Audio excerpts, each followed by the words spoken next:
গৌরীপুরে ভেজাল পশুখাদ্য ও ওষুধ উৎপাদন কারখানায় অভিযান।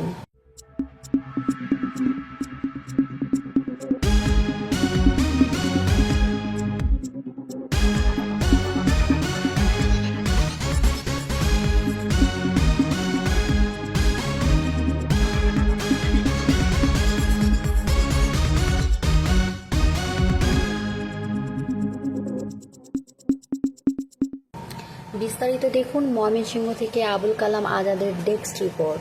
ময়মনসিংহের গৌরীপুরে মাস্টারপাড়ায় উপজেলা পানি সম্পদ কর্মকর্তাকে সঙ্গে নিয়ে মোবাইল কোর্ট পরিচালনা করেন নির্বাহী ম্যাজিস্ট্রেট ভূমি সুনন্দা সরকার প্রমা।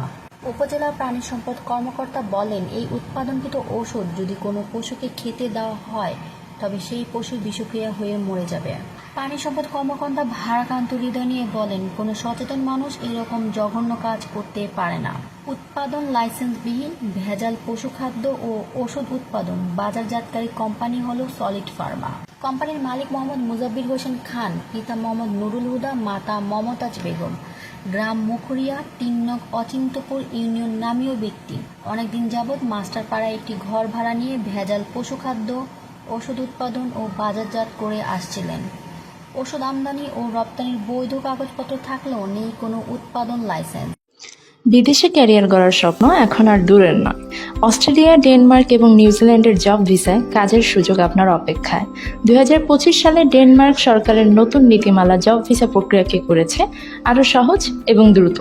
এখানে কর্মসূচিতে রয়েছে হোটেল, রেস্টুরেন্ট, এগ্রিকালচার এবং প্যাকেজিং ফ্যাক্টরি। বেতন প্রতি মাসে ৩ থেকে ৩.৫ লক্ষ টাকা। ওভারটাইম বেতনে ১.৫ গুণ। সময় লাগবে ৩ থেকে ৪ মাস। সাথে থাকছে চুক্তি নবায়নের নিশ্চয়তা।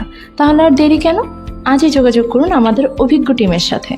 আপনার বিদেশে ক্যারিয়ার গড়ার যাত্রা শুরু হোক এখান থেকে। তবুও সে নিম্নমানের ভেজাল ওষুধ উৎপাদন ও বাজারজাত করে আসছে। লাইসেন্সবিহীন ভেজাল ওষুধ উৎপাদন ও বিক্রয়ের দায়ে উপজেলা নির্বাহী ম্যাজিস্ট্রেট সুনন্দা সরকার প্রমা অভিযুক্ত ব্যক্তির প্রায় ৪ লক্ষ টাকার মালামাল পুড়িয়ে ধ্বংস করে দেন এবং ১০,০০০ টাকা নগদ অর্থ জরিমানা আদায় করেন।